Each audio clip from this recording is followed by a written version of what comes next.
Hadirin yang kami hormati, acara berikutnya yaitu penyampaian materi yang akan dipandu oleh moderator. Kami silakan kepada moderator untuk mengambil tempat dan sebelum paparan dimulai akan kami bacakan CV moderator. Moderator Bapak Dr. Eko G. Samdro, SPD Mhan, merupakan kelahiran Muara Enim tahun 93. Beliau merupakan SPRI, Wakil Dekan Fakultas Keamanan Nasional Universitas Pertahanan RI Salemba, DKI Jakarta. Riwayat pendidikan beliau merupakan lulusan jurusan Bahasa Inggris dari Universitas Pendidikan Indonesia Bandung dan merupakan lulusan dari Prodi Damai dan Resolusi Konflik Fakultas Keamanan Nasional Universitas Pertahanan RI dan merupakan lulusan S3 Doktor Ilmu Pertahanan Konsentrasi Keamanan Nasional. Lalu banyak sekali pengalaman-pengalaman dan kegiatan akademik yang sudah dicapai oleh beliau. Jika dibacakan satu persatu mungkin sudah banyak sekali dan akan menghabiskan waktu. Terakhir, beliau merupakan peserta Nasional Webinar Kedaulatan Telekomunikasi dan Keamanan Cyber oleh Diklat AD Cimahi 19 November 2019 dan banyak sekali publikasi-publikasi ilmiah yang telah diterbitkan oleh beliau. Salah satunya yaitu The Conflict Resolution dan Prevention Between Fishermen in Panipuhan Riau, Provinsi Indonesia tahun 2022 dan banyak sekali penerbitan karya ilmiah beliau. Di sini tercatat sudah sebanyak 17 dan banyak sekali karya-karya dan prestasi-prestasi yang sudah dicapai oleh Bapak Dr. Eko. Kami selanjutnya serahkan kepada Bapak Dr. Eko. Disilahkan. Terima kasih Mbak Yasi atas penyampaiannya. Assalamualaikum warahmatullahi wabarakatuh. Selamat pagi, salam sejahtera bagi kita semua. Salam Om Swastiastu. Yang terhormat Bapak Direktur PT Emerald Indonesia Transpublika, Bapak Ghazali Tamson, SPD Mhan. Yang kami hormati Ibu narasumber, Dr. Insinyur Fransina S. Latumahina, Sarjana Kehutanan MP IPU, beserta Bapak Ibu dosen, peneliti, undangan, serta seluruh peserta nasional webinar pada hari ini. Pertama-tama, kami ucapkan terima kasih banyak atas kesempatan yang diberikan pada kami untuk membimbing ataupun mengawaki seminar kita pada pagi hari ini. Namun demikian, sebelum kita menyaksikan paparan dari narasumber, izinkan kami membacakan sedikit CV singkat dari beliau. Beliau bernama Dr. Insinyur Fransina S. Latumahina, SHUT, MP IPU, merupakan alumni S1 dari Faperta Unpati, dan S2 dan S3-nya dari Kehutanan UGM. Beberapa banyak dari CV yang ada dicantumkan oleh beliau, salah satunya yaitu merupakan dosen jurusan Kehutanan Faperta Unpati Ambon, reviewer nasional SIM Liptamas, reviewer Quantum HNR, asesor BAN PAUD dan PNF, juga merupakan ketua Publication Management Center Unpati, reviewer dari 22 jurnal nasional terakreditasi, Sinta 2 sampai 4 dan 10 jurnal internasional Scopus Q3. Beliau juga merupakan Deteser Kemendikbud 2019 sampai 2022. Sebelum mulai, mohon izin Ibu Dr. Fransina. Iya, halo Pak Eko. Ya, baik Ibu. Waktu Ibu sekitar 45 menit ke depan sampai dengan pukul 10. Kami persilakan waktu dan layar, Ibu. Ya, terima kasih Pak Eko. Bapak Ibu semuanya, selamat pagi ya. Assalamualaikum warahmatullahi wabarakatuh. Dan salam sejahtera untuk kita semua ya. Selamat berakhir pekan. Semoga di akhir pekan ini Bapak Ibu tidak terlalu menyibukkan diri ya untuk urusan domestik ya. Biasanya begitu ibu-ibu. Kalau akhir pekan itu pasti urusannya mencuci, memasak, mengurus rumah, dan segala sesuatu yang tidak sempat dikerjakan dari hari Senin sampai hari Jumat. Ya saya sih berharap bahwa meskipun lagi sibuk di dapur, sambil masak ya mungkin bisa sambil mendengar sedikit dari apa yang saya sampaikan di kesempatan pagi hari ini. Ya, terima kasih untuk Pak Ghazali yang sudah memberikan kesempatan kepada saya untuk menjadi narasumber untuk ID Profesor di kesempatan pagi hari ini. Ini merupakan sebuah kebanggaan tersendiri ya bagi saya untuk bisa menjadi narasumber untuk kita semua di momen pagi ini. Terima kasih juga untuk Pak Eko ya yang akan memoderatori jalannya webinar di pagi hari ini. Dan Mbak Yesi juga terima kasih untuk komunikasi yang telah kita bangun selama beberapa waktu terakhir kemarin ya untuk sampai persiapan di pagi hari ini. Ya Bapak Ibu semuanya, saya dikasih penugasan lah semacam begitu untuk bisa sedikit berbagi cerita, berbagi pengalaman, bagaimana sih kita bisa nulis artikel sehingga artikel kita itu bisa lolos dan mudah tembus pada jurnal-jurnal terakreditasi Sinta ya. Sebetulnya gampang-gampang susah untuk kita bisa punya artikel yang cukup banyak dipublish pada jurnal-jurnal terakreditasi Sinta 1 sampai Sinta 6. Mungkin kalau Sinta 3, 4, 5, dan 6, ya dia punya tingkat kesulitannya masih bisa teratasi lah dengan mudah ya. Tetapi ketika sudah harus berkeinginan untuk mensubmit artikel pada Sinta 1 dan Sinta 2, kita harus punya kuda-kuda yang kuat. Kita harus punya tips, kita harus punya trik, kita harus membuat perencanaan yang matang untuk bisa lolos pada jurnal-jurnal terakreditasi Sinta 1 dan Sinta 2 itu. Apalagi sekarang ini jurnal Sinta 1 dan Sinta 2 itu lagi naik daun ya istilahnya. Dalam artian bahwa menjadi syarat wajib bagi teman-teman yang mau mengusulkan lektor kepala. Untuk yang S2 yang dia belum berpendidikan S3, yang S2 harus melanjutkan ke lektor kepala usulan kepangkatannya, wajib punya minimal satu jurnal terakreditasi Sinta 1 ataupun Sinta 2 sebagai penulis pertama. Itu yang agak susah. Kalau mungkin penulis kedua ataupun corresponding author, penulis ketiga dan seterusnya ya mungkin masih gampang ya Bapak Ibu ya, paling tidak partisipasi untuk artikel itu masih sedikit rendah. Tetapi ketika dituntut untuk menjadi penulis pertama, itu artinya bahwa yang punya naskah itu kita, yang punya penelitian itu kita, dan kitalah yang akan menulis sebagian besar isi paper itu.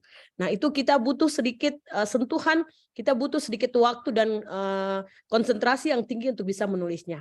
Ya saya akan coba sedikit berbagi nantinya dengan Bapak Ibu semua di kesempatan pagi hari ini, tipsnya, triknya, ataupun pengalaman-pengalaman saya. Jadi saya bisa memposisikan diri saya sebagai penulis juga, dan sebagai reviewer. Kebetulan saya punya beberapa artikel yang tembus juga di jurnal nasional terakreditasi Sinta 1, Sinta 2, ataupun Sinta 3.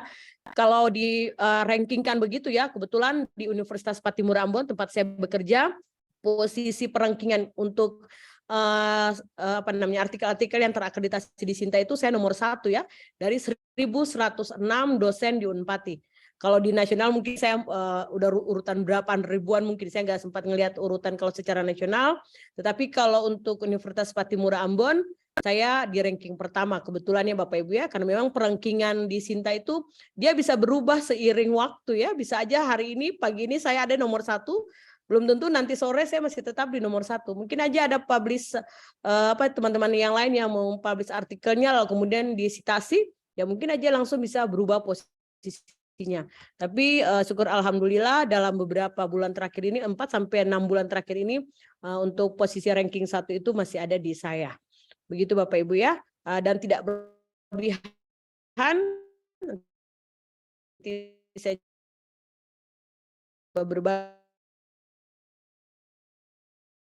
Bapak Ibu semua mungkin bisa saling diskusinya. Ini adalah ke jurnal-jurnal terakreditasi Sinta 1 sampai Sinta 6 dan seberapa pengalamannya kita, artikel-artikel yang di pengalaman itulah yang akan menjadi kelebihan kita untuk bisa saling berbagi di kesempatan pagi hari ini. Jadi kalaupun nanti Bapak Ibu juga bisa menjadi narasumber tambahan ya menurut saya, jadi bukan saya sendiri yang bisa berbagi cerita itu. Oke Pak Eko, izinkan saya untuk men-share. Sudah terlihatkah? Terlihat Ibu? Oke. Ya, sudah terlihat. Ya, siap. Oke, Bapak Ibu semuanya, ini nama lengkap saya. Saya mencoba mengambil judul ya, menembus jurnal terakreditasi Sinta ya, jadi Sinta 1 sampai Sinta 6. Tadi pengantar saya awal saya bilang Sinta 3, 4, 5, 6 itu ya mungkin sedikit mudah. mungkin sedikit mudah, tetapi kalau misalnya nanti ada ketika kita diskusi ada Bapak Ibu yang merasa bahwa 4, 5, 6 juga sedikit sulit ya, mungkin nanti kita lihat di manakah tingkat kesulitan itu. Ya ini beberapa pengalaman saya, tidak terlalu banyak juga, mungkin ada dari antara Bapak Ibu yang jauh lebih banyak dari saya, jam terbang yang jauh lebih tinggi, mungkin kita bisa saling berbagi. Saya menjadi dosen baru 22 tahun, tidak terlalu lama juga. Kemudian terkait dengan materi di hari ini, mungkin posisi saya yang lebih pasnya pada pengalaman ya sebagai reviewer di 22 jurnal nasional terakreditasi dan beberapa jurnal internasional Scopus, begitu Bapak Ibu. Kemudian juga pengalaman saya sebagai Ketua Publication Management Center di Universitas Patimura Ambon, karena memang kita mengurus adalah urusan publikasi artikel dari teman-teman dosen, disubmit ke jurnal, kemudian pendampingan-pendampingan untuk jurnal-jurnal yang mengarah ke upaya untuk terakreditasi. Oke. Ya. Oke Bapak Ibu, apakah Bapak Ibu pernah mendengar istilah publish or perish ya? Saya rasa istilah ini kalau orang-orang yang terbiasa bekerja dengan jurnal, bekerja dengan artikel, mereka pasti sering mendengar istilah publish or perish. Menulis publikasi ataukah kita akan mati? Ini nggak gampang-gampang, susah juga ya Bapak Ibu ya. Kalau kita sebagai dosen itu sebetulnya adalah sebuah kewajiban kita adalah menulis. Tridharma kita, penelitian, pengajaran, dan pengabdian. Itu mestinya adalah dia bermuara akhirnya pada sebuah publikasi.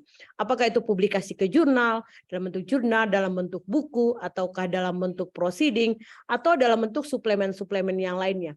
Yang penting pada intinya adalah kita punya publikasi.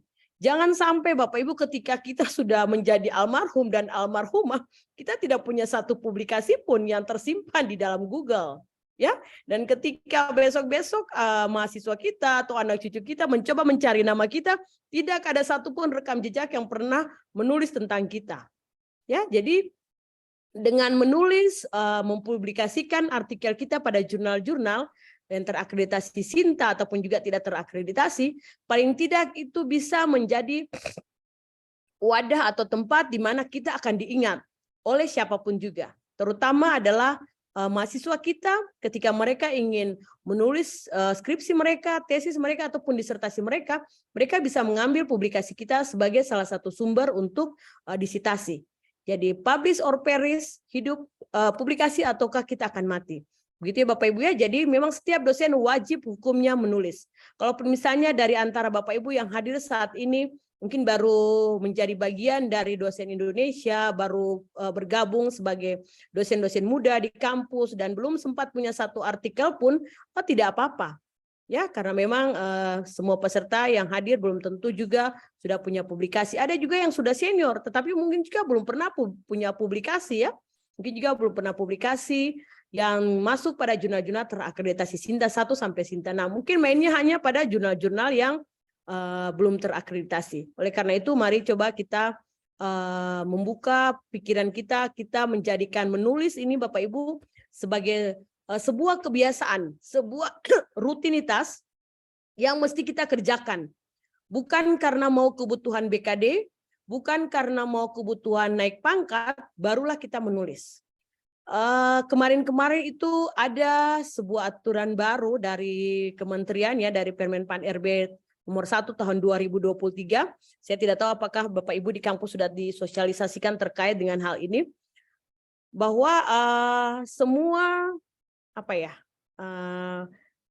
aktivitas tridharma Bapak Ibu, penelitian, pengajaran, dan pengabdian itu sudah harus dimasukkan paling lambat di bulan Juni 2023 ini.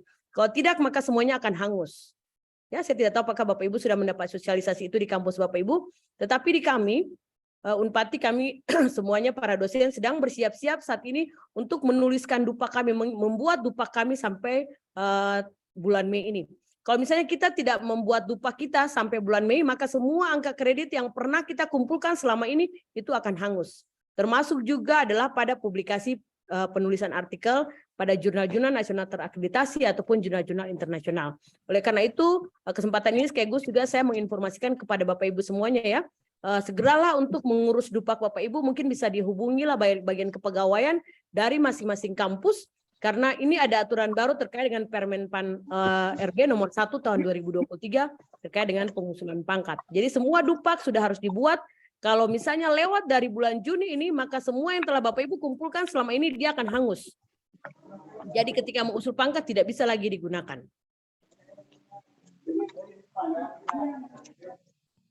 Oke, Bapak Ibu kita lanjutkan ya. Ops, sorry.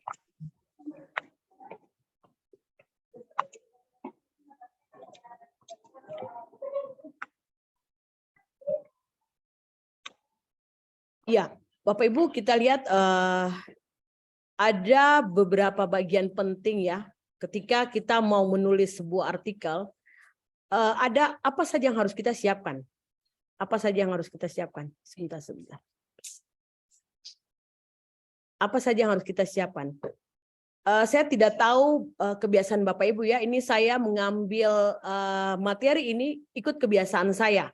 Dan saya menilai bahwa yang saya lakukan untuk proses ini, dalam artian menulis artikel ini, dia cukup berhasil ya, Bapak Ibu cukup berhasil. Sehingga saya juga punya sekitar 40-an artikel ilmiah yang lolos di jurnal terakreditasi Sinta. Sehingga ini saya jadikan sebagai bahan untuk saya informasikan kepada Bapak Ibu. Jadi yang pertama itu kita mulai dengan pra penulisan, kemudian penulisan dan tahapan revisi. Ketiga tahapan ini saya rasa Bapak Ibu kalau bisa melewatinya, membuat tahapan-tahapan ini, ya saya rasa pasti Bapak Ibu akan dengan mudah punya artikel-artikel yang akan sangat mudah terpublikasi di jurnal-jurnal terakreditasi Sinta 1 sampai Sinta 6. Yang pertama terkait dengan pra penulisan. Apa yang Bapak Ibu siapkan di tahapan pra penulisan? Pengalaman kalau saya sendiri Bapak Ibu ya, ketika saya mau mulai menulis, saya akan mengidentifikasi dulu semua topik-topik yang bisa saya tulis dari data yang saya miliki. Jadi misalnya saya punya sekitar 20 sampai 30 data lah misalnya, ataupun 20 sampai 30 topik begitu, saya akan memilih mana yang paling menarik isunya saat ini.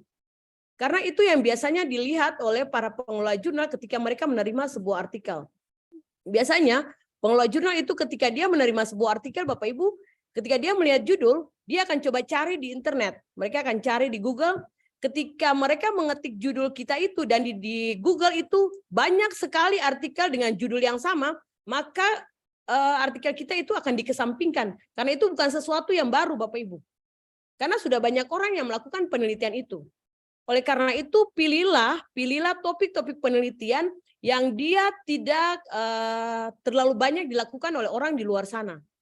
Kalaupun misalnya topik penelitian Bapak Ibu itu juga sudah banyak dilakukan, berarti Bapak Ibu mainnya di judul. Jangan mengambil judul yang terlalu umum dipakai dan sudah dipublikasikan di jurnal-jurnal yang lainnya. Mungkin boleh saja topiknya sama, tetapi bagaimana Bapak Ibu meramu supaya judulnya itu dia berbeda dengan kebanyakan yang sudah terpublish. Itu akan menjadi salah satu pilihan yang bisa dilakukan oleh editor-in-chief ketika menerima judul Bapak Ibu. Ketika menerima artikel Bapak Ibu dan membaca judulnya. Dia akan lihat judulnya, oh judul ini bagus, menarik, bagus dan menarik. Dan ketika dia cari di Google, tidak terlalu banyak yang menulis ini. Nanti lain persoalan ketika nanti dibaca dan direview mungkin sudah banyak yang ditulis terkait dengan itu. Tetapi paling tidak dari sisi judul itu masih sangat minim yang dipublikasikan. Nah, ketika Bapak Ibu sudah mengorganisir pikiran Bapak Ibu dengan topik-topik penelitian itu, paling tidak Bapak Ibu sudah akan punya gambaran, kira-kira saya akan menulis tentang ini. Dan selanjutnya ya Bapak Ibu mulai mengorganisir pikiran Bapak Ibu, kira-kira bahan-bahan yang akan dipakai untuk menulis artikel ini apa-apa saja. Bapak Ibu mungkin bisa memetakan data-data penelitian, dikumpulkan menjadi satu, kemudian sumber-sumber artikel yang akan dijadikan sebagai sumber sitasi ataupun proceeding ataupun buku yang akan dijadikan sebagai sumber sitasi itu bisa Bapak Ibu juga kumpulkan menjadi satu. Kalau kebiasaan saya Bapak Ibu, saya biasanya kumpulkan lalu kemudian saya membuat highlight dari setiap artikel yang akan saya sitasi itu. Saya akan membaca dulu dari setiap artikel yang akan saya sitasi, kalau 30 maka 30 lah, 30 catatan ringkasan pendek lah begitu dari setiap artikel itu saya ambil.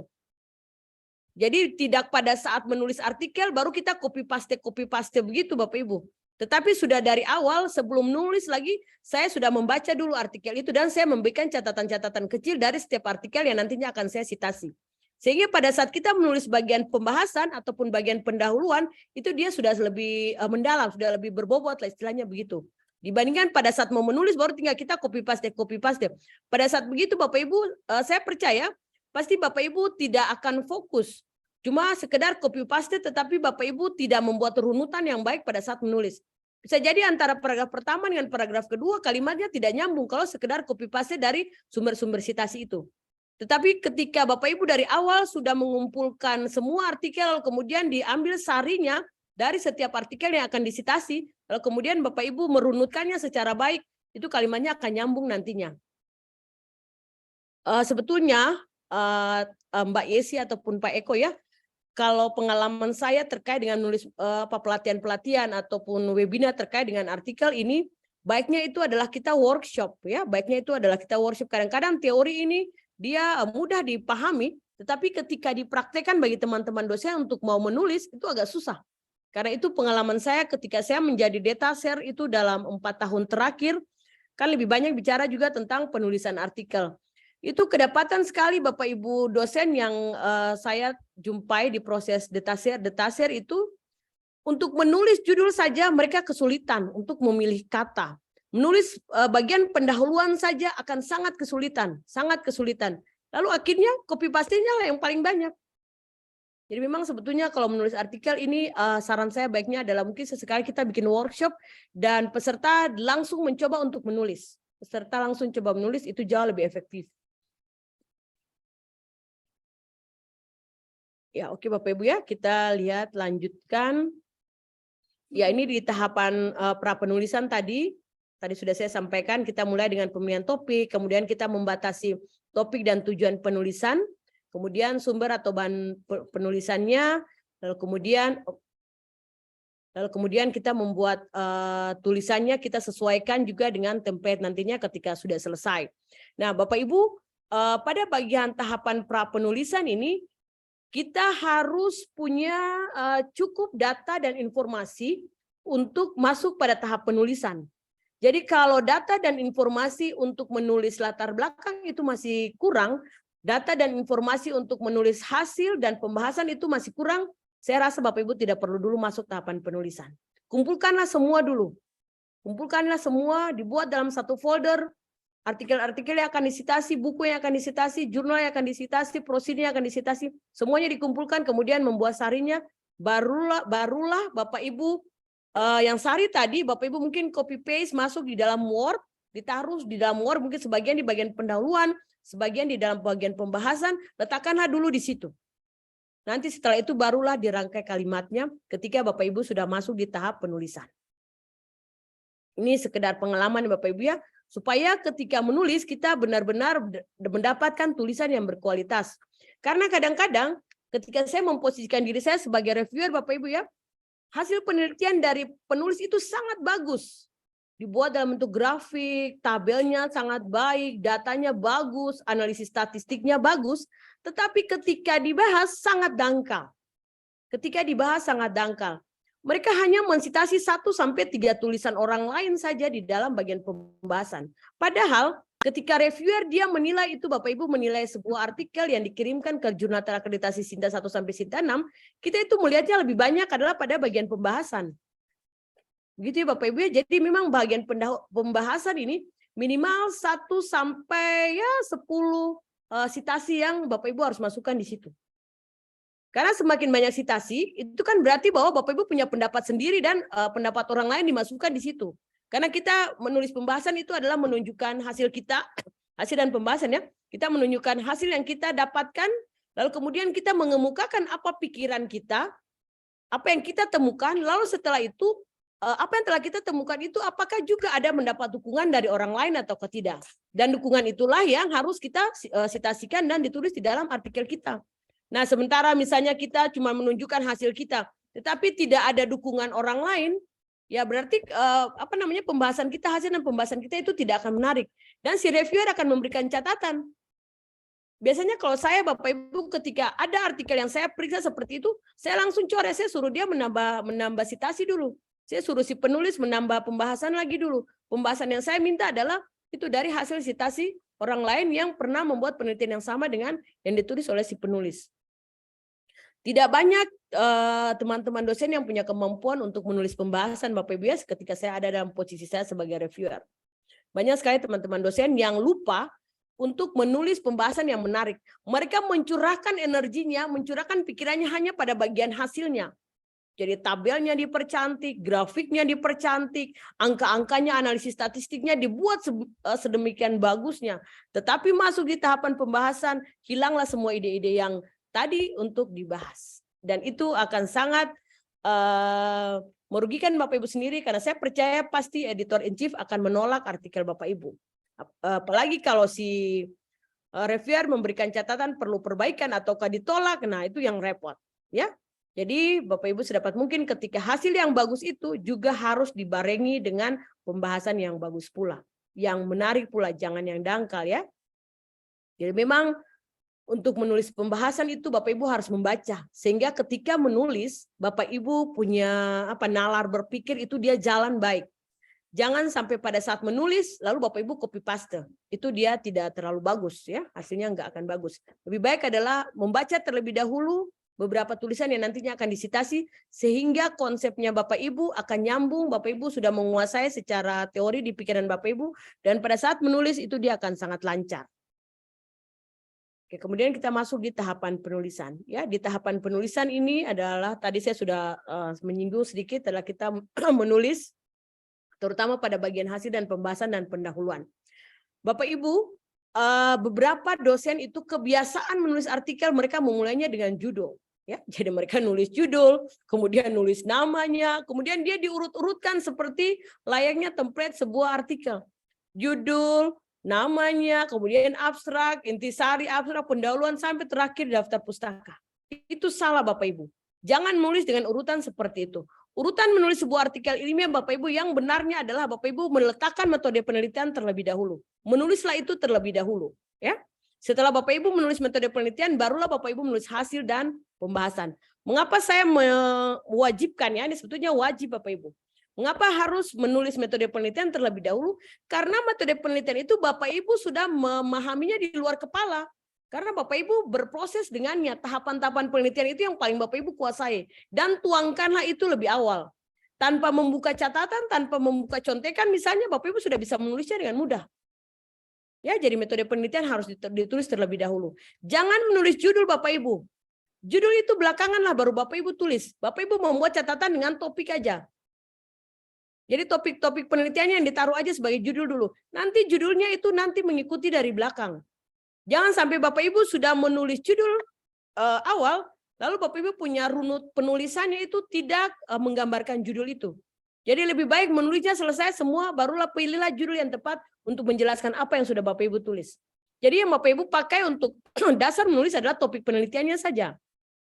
Misalnya ambil contoh, saya orang kehutanan ya, saya punya background ilmu itu pada perlindungan hutan. Perlindungan hutan tuh dia banyak, ada misalnya ke hama hutannya, ada ke penyakit hutannya, ada ke gulma hutan, kebakaran hutan, kemudian ada satwa liar dan sebagainya. Nah, misalnya kali ini saya akan menulis tentang hama, ya, misalnya tentang hama. Saya tidak usah menulis judulnya bahwa misalnya intensitas serangan hama misalnya, tapi sudah saya tulis aja topiknya terkait dengan hama hutan pohon jati misalnya begitu. Cukup saja di situ. Sehingga pikiran saya nanti akan runut terkait dengan hama hutan, hama yang menyerang pohon jati. Nanti judulnya terakhirlah baru saya lihat. Kalau misalnya data saya nanti dia lebih cenderung banyak ke diversitas misalnya, berarti nanti judulnya saya ambil diversitas hamanya.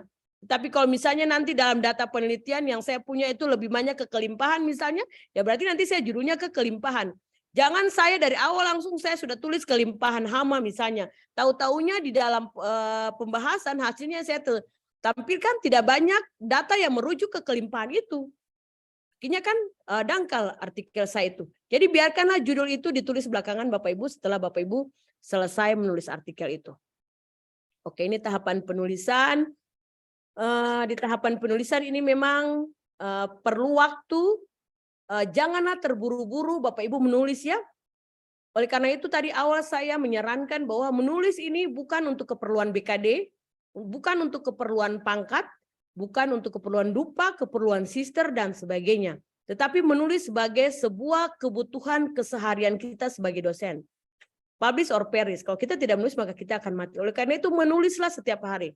Ambillah waktu setiap hari, mungkin hari ini kita nulis pendahuluan dulu. Ya, hari ini mungkin 30 menit kita berkonsentrasi, mengabaikan handphone kita, mengabaikan hal-hal di luar kita, semuanya kita abaikan dan kita berkonsentrasilah untuk menulis. Hari ini mungkin 30 menit cukup kita menulis bagian pendahuluan. Nanti besok lagi kita lanjut pendahuluan. Besok lagi kita pindah di nulis metode misalnya. Jadilah ambil waktu benar-benar berkonsentrasi untuk itu Bapak Ibu. Supaya hasil yang didapat pun, tulisan yang akan didapat pun dia akan berkualitas. Jangan kita kejar tayang, misalnya kita ngecek. Kan kebiasaan teman-teman dosen itu nanya, kebetulan saya juga adalah pengelola jurnal juga ya Bapak Ibu ya. Saya punya posisi lain, sebetulnya di kampus saya editor in chief di jurnal internasional di fakultas saya. Kadang-kadang teman-teman dosen nanya, edisi berikut terbitnya tuh kapan? Edisi terdekat terbitnya kapan? Nah misalnya saya bilang, edisinya bulan April. Nah mereka langsung segera nulis gitu loh. Segera tulis dalam 1-2 malam langsung selesai. Tapi tanpa dibaca dengan berulang-ulang kali. Tanpa dikoreksi udah benar apa belum. Karena ngejar waktu terbitnya itu. Itu banyak juga teman-teman di kampus-kampus yang lain juga sama. Sering nanya-nanya di grup-grup, kalau ini nanti terbitannya kapan ya Bu? Kapan ya Pak terbitannya? Oh ya saya pesan satu slot ya untuk bulan Maret, bulan April gitu. Kan mestinya tidak boleh begitu Bapak Ibu. Menulislah setiap hari dan ketika benar-benar sudah selesai, barulah Bapak Ibu mencari jurnal yang akan Bapak Ibu sasar. Jangan sasar jurnalnya duluan, baru tulisannya belakangan. Tulisannya disiapkan dulu, sudah oke, nah baru Bapak Ibu identifikasi berapa banyak jurnal yang akan Bapak Ibu sasar. Kan kita punya satu bidang ilmu itu pasti banyak jurnalnya yang sudah terakreditasi, tinggal Bapak Ibu buka aja di Sinta. Buka aja di Garuda, liatin. Yang daftar jurnal yang terakreditasi, misalnya kita maunya ke Sinta 2 begitu. Ya tinggal kita buka, kita lihat yang Sinta 2, kita identifikasi, tulis namanya. Ini terbitnya bulan apa? Ini terbitnya bulan apa? Terbitnya bulan apa? Download template-nya masing-masing. Karena setiap jurnal kan kita harus beda-bedakan template-nya kan, tidak bisa disamakan. Nah, ketika itu sudah oke semua, lalu tinggal Bapak Ibu submit ke jurnal yang kira-kira dia mendekati waktu terbit dari yang sudah Bapak Ibu siap. Jangan menyiapkan, jangan bertanya soal waktunya, tetapi artikelnya yang tidak siap, lalu dikejar-kejar untuk memenuhi bulan itu. Lalu akhirnya artikelnya dia enggak bermutu. Tetapi siapkanlah artikel itu dengan hasil yang baik, baru carilah jurnal. Karena jurnal sangat banyak sekarang Bapak Ibu yang sudah terakreditasi, sangat banyak. Bahkan para pengelola jurnal pun mereka bersaing ya untuk bisa mendapatkan artikel. Karena saking banyaknya jurnal-jurnal yang sudah terakreditasi dan banyak pilihan. Ada yang gratis, ada yang bayar, tapi bayar pun dengan harga yang bervariasi. Oleh karena itu Bapak Ibu tidak akan kekurangan jurnal, tidak akan kekurangan jurnal sasaran. Yang akan dialami adalah kekurangan tulisan dari Bapak Ibu sendiri, kekurangan ide-ide untuk menulis. Oleh karena itu menulislah, baru carilah jurnal. Karena persoalan nyari jurnal itu mudah, persoalan menyesuaikan template itu mudah. Oke, ini di tahapan penelitian, di tahapan penulisan ya Bapak Ibu ya, kemampuan memilih kata dan menyusun kalimat yang efektif. Pengalaman saya ketika saya mereview artikel, beberapa jurnal itu juga ada yang menghendaki si reviewer itu dia memeriksa dari sisi konsep tata bahasa ya, selain substansinya. Ya, saya menemukan banyak sekali para penulis itu mereka memposisikan bahasa lisan di dalam bahasa tulisan. Sehingga akhirnya misalnya dalam satu paragraf mereka menggunakan kata ini itu sangat banyak. Ya, kata ini sangat banyak. Padahal itu adalah bahasa lisan yang biasanya jadi kayak dia ngomong begitu biasanya. Lalu dia pakai itu di dalam tulisannya. Jadi akhirnya kata ini tuh banyak banget untuk menunjukkan sesuatu yang tidak terlalu penting. Jadi saya hitung-hitung dalam satu sampai 2 paragraf kata ini, kata itu, kata maka itu sangat banyak sekali. Yang sebetulnya ketika kalau kita baca ulang lagi atau minta tolong teman membaca, pasti dia akan mencoret karena itu kata-kata yang tidak terlalu penting. Oleh karena itu Bapak Ibu, pilihan kata yang tepat membuat kalimat yang efektif ini gampang-gampang susah. Bagaimana triknya? Ketika Bapak Ibu sudah habis menulis, Bapak Ibu membaca 2-3 kali. Kalau Bapak Ibu merasa tidak bisa lagi merubah kata-katanya, berikanlah pada teman yang lain yang masih satu bidang ilmu dengan kita. Karena kita pikirannya udah mentok, otak kita udah mapet, kita udah nggak bisa berpikir jernih lagi untuk menemukan kekeliruan, kasihlah teman kita baca. Saya percaya teman Anda, teman Bapak Ibu semua pasti akan menemukan kekeliruan dalam pemilihan kata yang kita buat. Karena saya biasanya begitu. Kalau misalnya artikel saya itu ditulis oleh kita misalnya 3 orang, saya akan minta teman yang kedua, penulis kedua, dia membaca. Dan dia tolong kasih tandai kira-kira kata mana yang menurut dia perlu dihilangkan. Perlu dihilangkan. Kalau misalnya dia sudah memberikan tanda, nanti saya baca. Oh iya betul, ini benar. Mungkin memang betul ini katanya terlalu panjang, padahal masih bisa dipendekkan dan tidak mengurangi maknanya. Nah itu kita lalu hapus. Jadi untuk memilih kata-kata yang tepat atau menyusun kalimat yang efektif, Bapak Ibu juga bisa dengan bantuan Kamus Bahasa Indonesia ya. Bapak Ibu juga bisa menggunakan Kamus Bahasa Indonesia, sehingga pilihlah kata-kata yang juga jangan terlalu umum juga digunakan ya. Lalu misalnya penggunaan kata-kata yang efektif, misalnya penggunaan kata memakai, menggunakan, nah seperti itu. Itu ada bedanya ya. Jadi jangan sampai kita salah memilih kata yang tepat untuk sebuah kalimat yang kita tulis. Memang bahasa Indonesia ini gampang-gampang susah Bapak Ibu. Ketika kita sudah menulis sebuah artikel ilmiah. Pak Eko nanti kalau misalnya berapa menit begitu tolong dikasih peringatan ya. Jangan sampai kebablasan di salah satu materi. Oke, siap. Siap Ibu. Ya. Oke, kemudian Bapak Ibu yang ketiga, kemampuan menghubungkan paragraf satu dengan paragraf yang lain. Ini juga gampang-gampang susah. Kadang-kadang dosen bahasa Indonesia sendiri pun mereka juga susah, apalagi kita yang bukan dosen bahasa Indonesia. Memang tidak mudah memilih kata penghubung antara kalimat satu dengan kalimat yang lain. Akhirnya kita selalu meletakkan kata titik, kita terus menggunakan titik begitu di setiap akhir kalimat. Padahal antara kalimat yang pertama dengan kalimat yang kedua itu bisa aja kita menggunakan koma dan menggunakan kata penghubung di situ. Misalnya maka atau meskipun, walaupun. Nah, oleh karena itu mintalah teman yang kira-kira menurut Bapak Ibu punya kemampuan untuk bisa membaca, ya tidak melihat substansi, membaca, berikanlah mereka kesempatan untuk membaca artikel kita. Saya tidak tahu apakah Bapak Ibu punya kebiasaan seperti itu atau tidak ya. Karena memang juga kadang-kadang teman-teman dosen kita sendiri pun juga tidak mau membantu kita untuk membaca artikel kita. Kalau saya dengan beberapa teman, kami punya tim, kami bekerja sama satu dengan yang lain, saling mendorong, saling membantu dalam hal publikasi ini.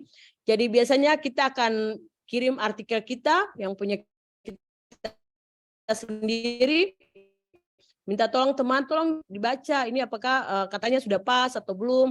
Lalu nanti dia akan memberikan catatan dan dikembalikan ke kita. Kita lihat lagi, oh ya benar yang kamu usulkan kata ini ya betul. Udah kita menyesuaikan. Oleh karena itu Bapak Ibu, saran saya menulis artikel ini butuh kerjasama ya, butuh kerjasama yang baik. Terutama bagi Bapak Ibu yang satu artikel itu ditulis oleh beberapa orang, jangan sampai teman kita yang nama kedua, ketiga dan seterusnya itu hanya numpang nama Bapak Ibu. Atau numpang patungan uang, patungan duitnya aja. Tetapi tidak patungan dalam hal pikiran-pikiran yang cerdas. Tidak patungan dalam hal pembobotan terhadap artikelnya. Oleh karena itu, mungkin salah satu penugasan yang bisa Bapak Ibu berikan bagi teman yang satu kelompok dalam artikel itu, dalam penulisan artikel itu adalah kasih mereka baca aja artikelnya. Kalau mereka udah nggak nulis, kasih mereka baca. Kalau mereka nggak mau ya udah coret aja nama mereka di situ. Kita juga harus memberikan pelajaran kepada teman kita ya, jangan cuma mau memberikan uangnya saja, lalu uang menghalalkan segala proses, tetapi mereka tidak membantu kita untuk memberikan pembobotan pada artikel yang akan menjadi milik bersama itu. Oleh karena itu disarankan adalah kita kasih teman membaca, karena dengan membaca bisa membantu juga untuk punya tulisan yang baik. Ini ya, mengetahui ejaan yang benar, tanda baca. Yang tadi saya bilang bahasa Indonesia ini gampang-gampang susah. Kemudian pengutipan, penomoran, huruf, spasi dan sebagainya. Ini memang benar-benar harus diperhatikan Bapak Ibu. Kalau di jurnal-jurnal internasional terakreditasi, jurnal-jurnal internasional bereputasi, Scopus ataupun ke Web of Science, mereka sangat memperhatikan hal yang kecil-kecil seperti ini. Yang kutipan, penomoran, huruf, spasi, dan margin itu mereka sangat perhatikan ya. Kalau di Jurnal Nasional Terakreditasi, Sinta 1 dan Sinta 2 juga sangat memperhatikan itu. Tapi kalau pengalaman saya 3, 4 masihlah ada sedikit kelonggaran ya, masih ada beberapa lah yang tidak terlalu memperhatikan ya, tidak terlalu memperhatikan, apalagi Sinta 5 dan Sinta 6. Kadang-kadang juga mereka tidak terlalu teliti untuk yang poin yang kelima ini. Jadi bisalah Bapak Ibu agak lolos untuk permintaan yang kelima ini untuk jurnal-jurnal nasional terakreditasi Sinta 5 dan Sinta 6. Lalu kemudian Bapak Ibu menulis kesimpulan dan saran ya. Jurnal-jurnal ada yang membedakan kesimpulan sendiri dan saran sendiri. Tetapi ada yang langsung satu bagian aja, jadi kesimpulan atau penutup saja. Nah kalau misalnya begitu berarti Bapak Ibu harus pandai merangkai kata bahwa di dalam bagian penutup itu bagian kesimpulan dan saran dia masuk di situ ya. Dan diingat bahwa kesimpulan itu bukan Bapak Ibu mengcopy paste bagian pembahasan, mengcopy paste bagian pendahuluan dimasukkan di dalam bagian kesimpulan. Kesimpulan itu adalah sari atau inti dari tujuan yang akan Bapak Ibu capai. Jadi misalnya tujuan penelitiannya ada 2 ataupun 3, berarti di dalam kesimpulannya itu harus menjawab 3 tujuan penelitian itu. Itu Bapak Ibu harus memperhatikan itu ya. Kemudian saran juga adalah dia harus berkiblat pada kesimpulannya. Jangan kesimpulannya lain, sarannya lain. Itu enggak nyambung dan pasti si reviewer akan memberikan catatan bagi Bapak Ibu punya bagian kesimpulan saran itu. Nah, setelah selesai penulisan, dibaca berulang-ulang kali sampai betul-betul mentok kepala kita, sudah nggak bisa berpikir jernih lagi, berikanlah pada teman. Kasih teman membaca seminggu 2 minggu, ya dikasih waktu aja. Kalau misalnya udah oke, ya sudah. Sebelum kita kirimkan, kita cari jurnal-jurnal sasaran, sesuaikan dengan template-nya, sesuaikan dengan template-nya, memastikan apakah ada pembayaran yang harus dibayar, apakah ketika nanti diterima kita mampu membayarnya, jangan sampai kita tidak mampu untuk membayar padahal sudah diterima ya Bapak Ibu. Tetapi biasanya kalau Sinta 1, 2 memang udah angka jutaan ya. Kalau 3, 4, 5 sampai 6 dia cuma 300, 400, ada juga yang masih gratisan. Mungkin itu karena disubsidi oleh kampus, universitas sehingga dia tidak menagih bayaran ya dari para penulis. Nah, ini terakhir aja periksa ulang apa yang telah ditulis. Kemudian kita sesuaikan dengan ya kita memeriksa ulang lagi jangan sampai ada yang salah ya. Ini pastikan sistematikanya, ejaannya, tanda bacanya, semuanya dipastikan lagi. Cek and recheck lagi untuk terakhir kalinya. Nah, ini Bapak Ibu, ini saya kerjakan, ini kalau saya ya. Saya terakhir sebelum saya submit, saya akan membaca lagi artikel saya itu dengan suara yang besar, ya. Saya baca suara besar supaya ketika saya baca dengan suara besar, saya bisa kayak dengar, oh ini ternyata salah, langsung kayak insting saya bilang, oh, kalimat ini tuh salah, kalimat ini salah, dari sisi bahasa Indonesianya dia salah, langsung saya akan memberikan catatan. Jadi kalau saya baca di dalam hati itu, kadang-kadang dia nggak menemukan kekeliruan, tetapi tidak sedahsyat, tidak sebanyak saya temukan kekeliruan ketika saya membaca dengan suara yang besar. Nanti mungkin Bapak Ibu coba ya, Bapak Ibu coba, atau mungkin Bapak Ibu membaca dan didengar oleh teman penulis kedua. Dia mungkin bisa mendengar. Saya rasa kita semuanya sudah punya insting untuk bisa menemukan kekeliruan dalam tata bahasa Indonesia, Bapak Ibu, karena kita kan sudah belajar bahasa Indonesia dari kita SD kelas 1 sampai sekarang ya, dan kita juga berkomunikasi dengan bahasa Indonesia. Pasti saja kita akan langsung bisa menandai, oh ternyata salah. Ini lebih baiknya pakai kata ini deh, jangan pakai kata itu. Tuh ini kayaknya lebih pas pakai walaupun. Tidak terlalu pas kata meskipun misalnya begitu. Itu pasti akan dengan sendirinya kita akan menemukan itu. Pak Eko, saya punya berapa menit lagi begitu? Mohon izin Ibu, 5 menit terakhir mohon berkenan Ibu. Oke, ya. Ini sebentar. Ya, ini untuk 5 menit terakhirnya. Bentar Pak Eko, ini saya memindahkan ini dulu. Ya, ini tips dan trik ya lolos di jurnal terakreditasi Sinta. Ini versi saya Bapak Ibu ya. Ini 8 tips yang coba saya berikan ke Bapak Ibu semua berdasarkan pengalaman saya, posisi saya sebagai penulis sendiri, ataupun posisi saya sebagai reviewer. Yang pertama, pilihlah jurnal yang sesuai dengan bidang ilmunya kita. Misalnya saya orang kehutanan, berarti saya harus memilih jurnal-jurnal yang skopnya menerima artikel di bidang kehutanan. Jangan sampai Bapak Ibu salah memilih jurnal. Walaupun artikel kita sebagus mungkin, ketika kita kirim ke jurnal yang skopnya tidak sesuai dengan punya kita, 1 kali 24 jam pasti akan ditolak.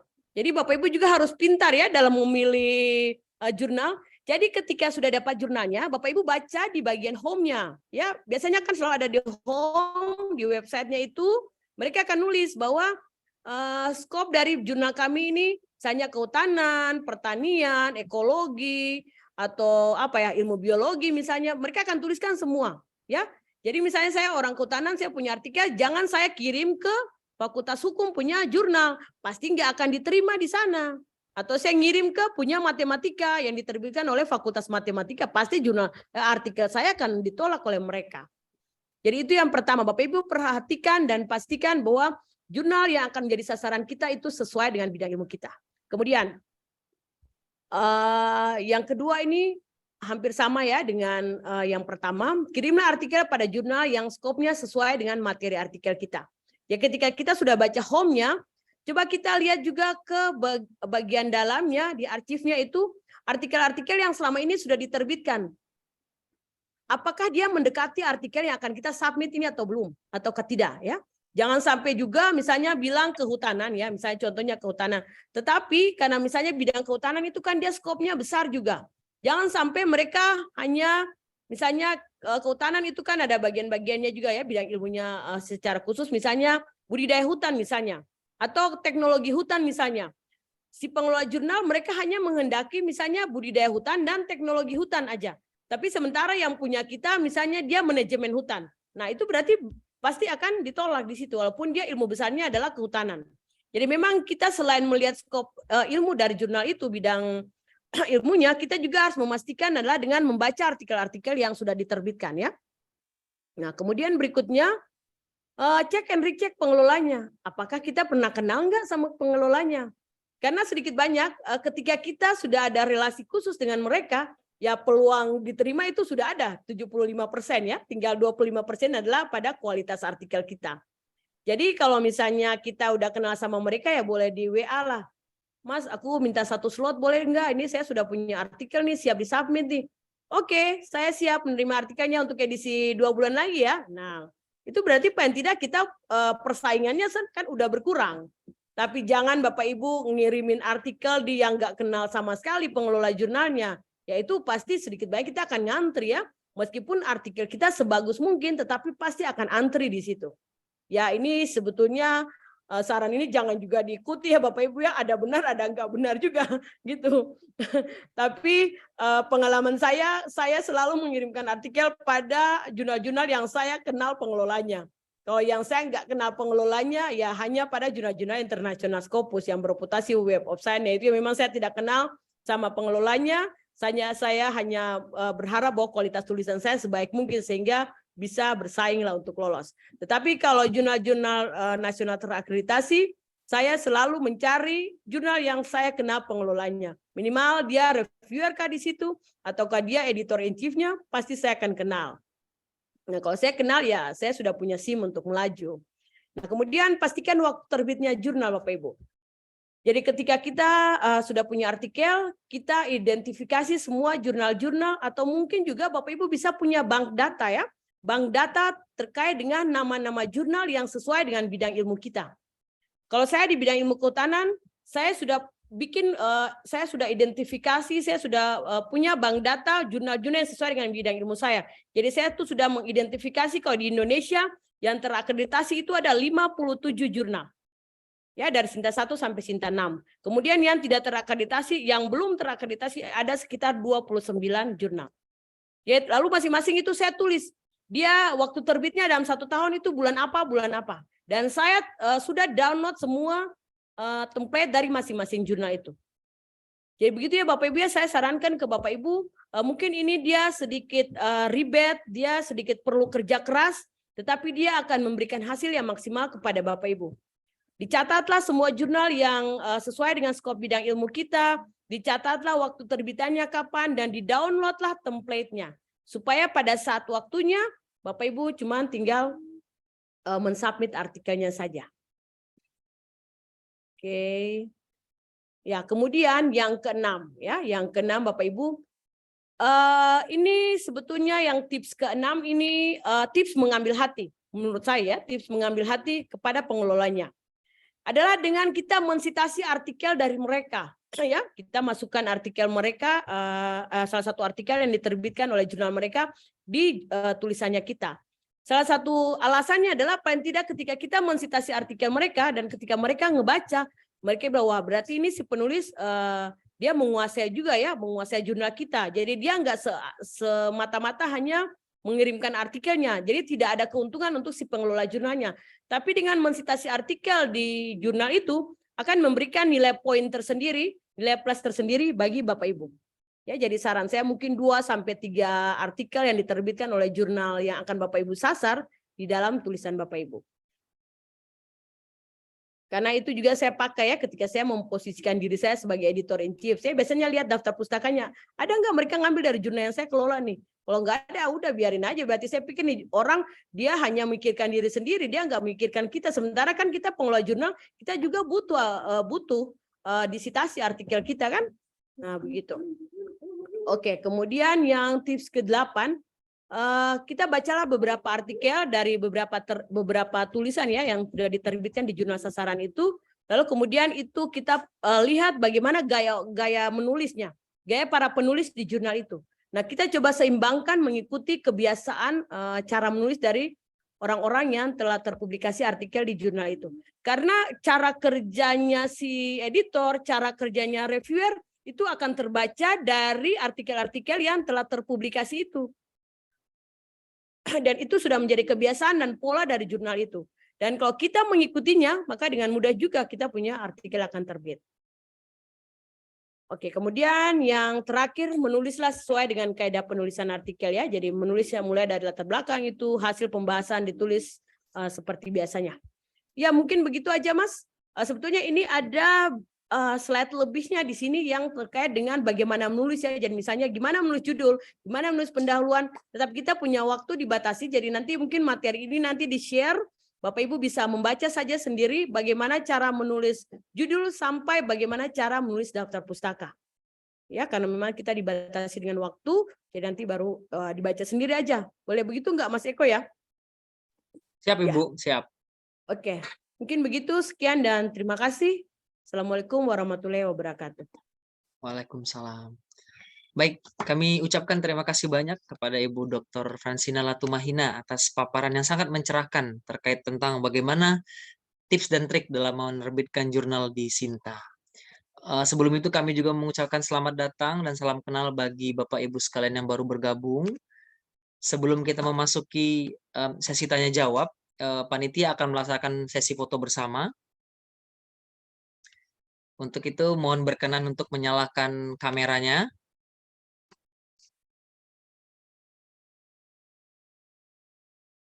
Silakan kepada Bapak Ibu sekalian untuk menyalakan kameranya. Iya, terima kasih.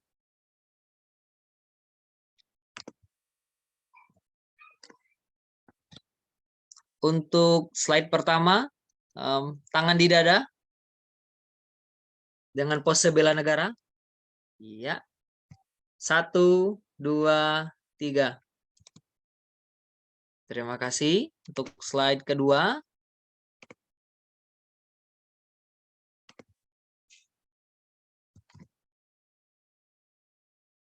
Satu, 2, 3.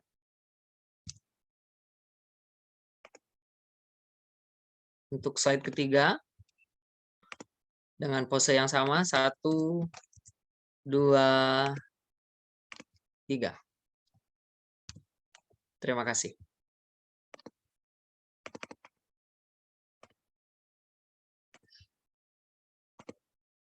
Sebelum kita lanjutkan kembali, mungkin ada video yang akan ditampilkan, Mbak Yesi.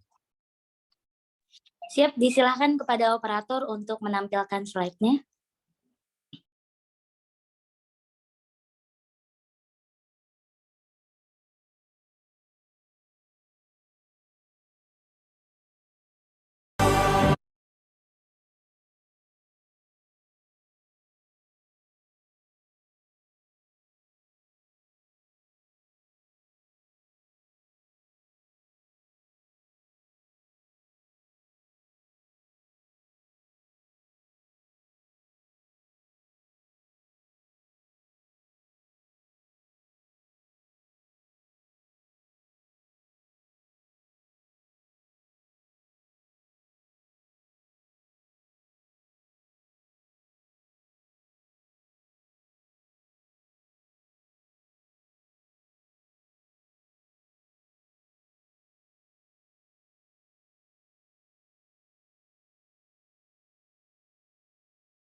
Baik, terima kasih atas videonya. Sepertinya ada kendala teknis, namun video tersebut menggambarkan bagaimana aktivitas-aktivitas yang ada di Unhan RI, dan video tersebut menginformasikan terkait dengan S1, S2, dan S3 Unhan RI yang semuanya full beasiswa. Bagi Bapak Ibu yang berkenan mendaftar, sudah ditampilkan link pendaftarannya pada kolom chat. Baik, untuk mempersingkat waktu, kita masih punya sekitar 15-17 menit sebelum kita mengakhiri seminar kita pada hari ini.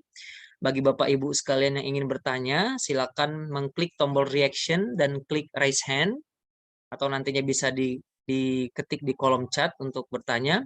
Pada kesempatan pagi siang hari ini kita buka 3 penanya dulu. Untuk itu kami persilakan kepada Bapak Ibu yang ingin bertanya, silakan mengklik tombol reaction-nya atau di kolom chat. Mohon izin Ibu Fransina. Iya, silakan Pak. Ya, baik. Untuk penanya pertama, sepertinya sudah ada dari Politeknik Bosowa, Ibu Veronica. Untuk kesempatan pertama kami persilakan Ibu. Ya baik, bismillahirrahmanirrahim. Assalamualaikum warahmatullahi wabarakatuh. Selamat pagi, Bu Dr. Fransina Latumahina. Ini kali kedua saya ikut Zoom meeting oleh Ibu Fransina. Sebelumnya Ya, pernah makasih, ikut Bu. sebelumnya pernah ikut webinar Ibu juga, tapi tentang penyusunan proposal PKM, program kreativitas mahasiswa. Izin bertanya, Bu, terkait dengan bidang kepakaran, misalnya kayak Ibu kan fakultasnya kehutanan, Bu. Terus mungkin ada topik-topik yang lebih spesifik lagi tentang diversitas tadi sama kelimpahan hama. Apakah untuk jenjang karir guru besar misalnya atau kepakaran ilmu, apakah misalnya kalau Ibu Dr. Fransina ini memilih diversitas, apakah harus terus-menerus tentang diversitas yang dibahas pada penelitian Ibu? Atau kita boleh menyeberang topik? Karena kalau saya sebenarnya jurusannya akuntansi, Bu, kalau ijazahnya. Tapi saat ini saya bekerja di program studi perpajakan. Nah, perpajakan ini itu ada beberapa kampus yang dinaungi oleh Fakultas Ekonomi, ada juga beberapa kampus yang jurusan perpajakannya dinaungi oleh Fakultas Hukum. Nah, terus saya pernah mengajak teman saya untuk kolaborasi penelitian, tapi teman saya menolak karena topik penelitiannya auditing, sedangkan program studi saya adalah perpajakan. Gitu.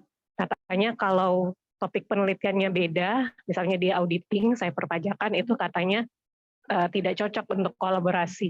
Itu bagaimana ya, Bu? Apakah memang ketika misalnya saya menulis penelitian saya tentang perpajakan, itu berarti harus perpajakan terus yang dibahas, tidak boleh lagi menyeberang topik. Ya, terima kasih banyak, Bu. Terima kasih Bu Veronica atas pertanyaannya. Kami persilakan Ibu Dr. Fransina untuk menjawab. Pak, boleh nggak ya sekaligus aja gitu? Boleh. Putnya ada yang sama-sama gitu loh, biar nanti sekaligus Siap. saya jawab aja. Ya, begitu Boleh. Pak Eko.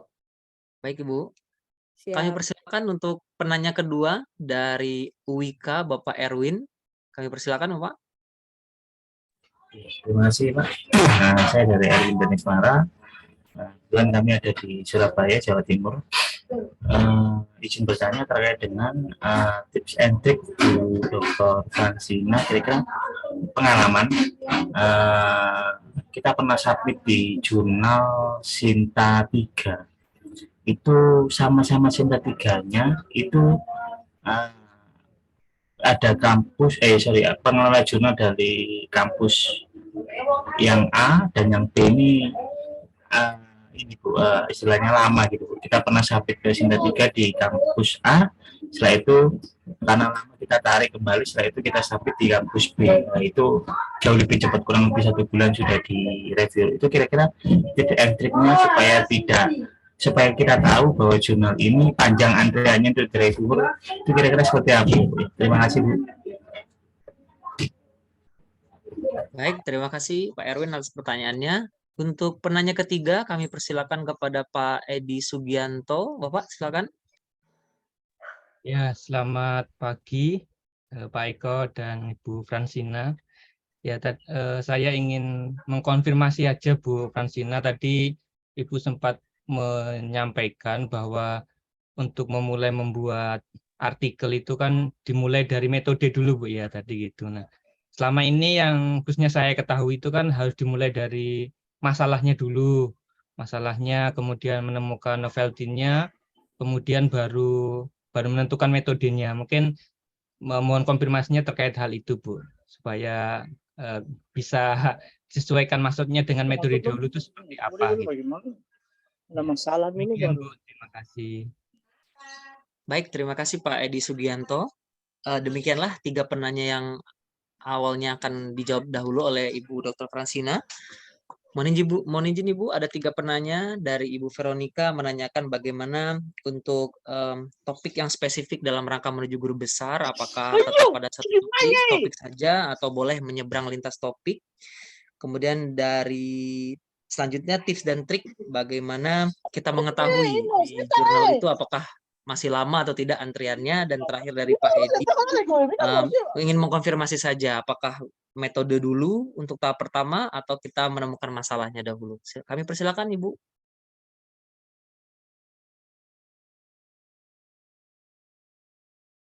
Iya, terima kasih Pak Eko. Ya, mungkin saya mulai dengan yang terakhir Pak Eko juga ya yang nanya ini ya. Ya, yang tadi saya maksudkan dengan metode dahulu itu adalah menulisnya ya, menulis mulai adalah dengan metode ya. Kan kita udah tahu waktu kita pergi ke lapangan penelitian yang kita kerjakan ini apa gitu kan. Nah, lalu setelah kita pulang, data-data itu kan akan kita kolek satu persatu. Jadi misalnya kita punya 10 data ya, misalnya 10 data yang dia berbeda, yang enggak ada hubungan satu dengan yang lain. Itu kan berarti nanti akan mendapat 10 publikasi. Nah, dari 10 data itu kita pisah-pisahkan dulu. Nah, dari 10 data itu kita lihat yang untuk data pertama yang metode penelitiannya yang mana. Nah, untuk mendapatkan data yang pertama itu, itulah yang kita tulis metodenya terdahulu. Mengapa saya bilang kita nulis metodenya terlebih dahulu? Karena itu yang paling kita kuasai di pikiran kita. Tanpa kita buka catatan pun kita udah tahu gitu. Nanti baru kita mau nambah dengan membuka catatan, ya itu lain persoalan ya. Kalau misalnya kita belum terlalu yakin yang kita tulis metode ini kekurangannya begitu di mana. Itu maksudnya saya adalah untuk menulis artikel ya, bukan untuk memulai penelitian. Berbeda antara memulai penelitian dengan menulis artikel. Menulis artikel ini kan setelah kita sudah pulang dari lapangan, lalu kita menuangkannya dalam tulisan, dan ditulis pertama itu adalah baiknya adalah memulai dengan metode, kemudian menulis hasil, kemudian menulis pembahasan. Nah, dari situlah baru kita pindah ke bagian pendahuluan ataupun latar belakangnya. Lalu paling terakhir yang ditulis itu adalah abstrak. Begitu ya Pak untuk yang penanya pertama. Kemudian yang kedua terkait dengan kedapatan bahwa ketika Bapak mensubmit artikel ke jurnal di kampus ditolak, tetapi ketika disubmit di luar itu langsung. Jadi begini Bapak Ibu ya, ada aturan main juga yang dipegang oleh pengelola jurnal karena mereka juga akan diakreditasi ya. Jadi mereka itu akan dibatasi jumlah artikel yang berasal dari dalam kampusnya. Karena semakin banyak artikel yang berasal dari luar kampus itu akan jauh lebih baik bagi para pengelola jurnal. Akreditasi mereka akan lebih meningkat. Ketika dievaluasi substansinya, manajemen pengelolaan jurnalnya, mereka mendapat poin yang tinggi di situ. Oleh karena itu, umumnya mereka akan membatasi jumlah artikel yang masuk dari orang dalam. Oleh karena itu, tadi saya bilang salah satu tipsnya adalah kalau kita punya kenalan sama pengelola jurnalnya. Kalau kita punya kenalan sama pengelola jurnalnya, ya Bapak Ibu pasti akan lebih mudah, kita akan dapat jatah-jatah lah begitu istilahnya ya. Tapi ketika kita tidak punya kenalan dengan para pengelola jurnal, kita akan susah memang. Ya, paling kalau kita punya tulisan yang sangat bagus, ya mungkin akan diperhatikan. Tetapi ketika daftar antrian itu semakin banyak, saya percaya tulisan sebagus apapun pasti akan ngantri. Lalu kemudian kalau misalnya kita punya kenalan, ya kita bisa akan menggeser ya, kita akan menggeser teman-teman yang mungkin sudah mensubmit lebih awal. Tetapi sebetulnya ada juga etikanya ya, ada etikanya.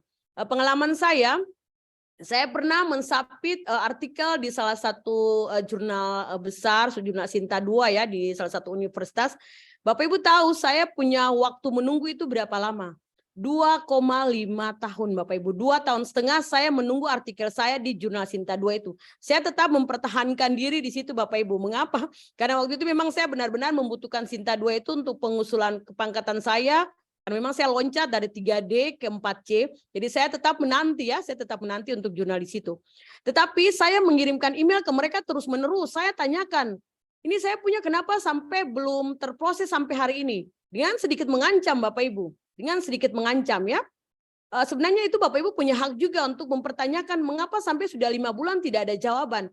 Karena aturan mainnya adalah bahwa pengelola jurnal itu mereka harus memberikan tanggapan terhadap artikel yang dikirimkan oleh setiap penulis.